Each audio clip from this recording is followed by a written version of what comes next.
As we head into Friday night, Tropical Cyclone Narelle continued to impact western parts of Western Australia, including Carnarvon and Geraldton as a Category 2 system.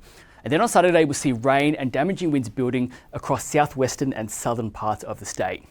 First, let's have a look at the latest radar imagery. And we can see here on Friday afternoon, Tropical Cyclone Narelle crossing the coast near Coral Bay and then moving southwards into range of the Carnarvon radar.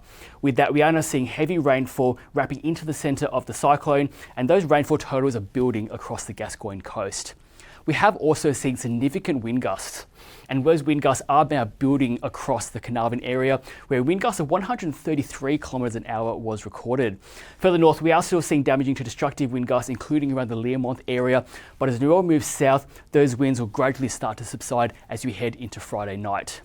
Further south, we are also seeing a rain band pushing through the southwest of the state, including around the Perth area, with a lot of tropical moisture pouring down from the north. We have seen some moderate rainfall totals and isolated thunderstorms around the southwest of the state. And since 9 o'clock this morning, rainfall totals across the Perth area have generally been between 20 to 40 millimetres, but some locations now approaching 50 millimetres. And inland, we have also seen rainfall building across the wheat belt, and there is more rainfall to come as we head into Friday night and also Saturday across southwestern WA. And so now the latest tropical cyclone warning. Tropical Cyclone Narelle, currently a Category 2 system just to the east of Carnarvon, but as it's moving south, we have contracted that warning away from the Onslow area, but it does still include areas all the way from Exmouth in the north and down to Jurien Bay in the south and also inland. That does still include Carnarvon, Denham, Kalbarri, Geraldton and northern parts of the wheat belt. And through this area on Friday night and into Saturday morning, we'll also continue to see damaging to destructive winds, heavy to intense rainfall, as well as a dangerous storm surge along the Gascoyne coast.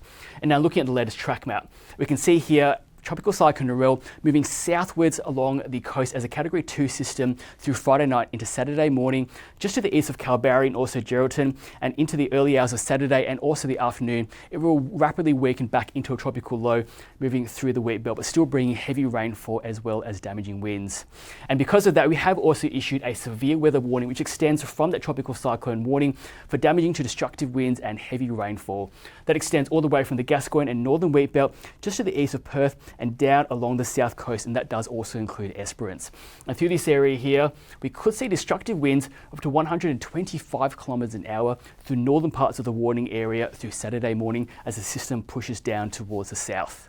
As well, we could also see heavy rainfall with 6 hourly totals of between 30 to 50 millimetres, and high isolated falls are possible. And because of this, we also do have a flood watch current across much of western and southwest WA, with the possibility of flash flooding as well as riverine flooding. And so now looking at the rainfall expectation, as Tropical Cyclone Narelle pushes down through the south, we'll see rainfall building across that warning area, but also building across the south of the state before finally moving off the south coast as we head into Saturday night, and it will ease back to showers on Sunday. But we can still see here very high rainfall totals across pockets of the southwest and also particularly through that warning area. And so if you are in that warning area or across the southwest of WA today and into tomorrow, do keep across those latest forecasts and warnings. You get those on our website and app. Follow us on social media, and as always, please stay safe.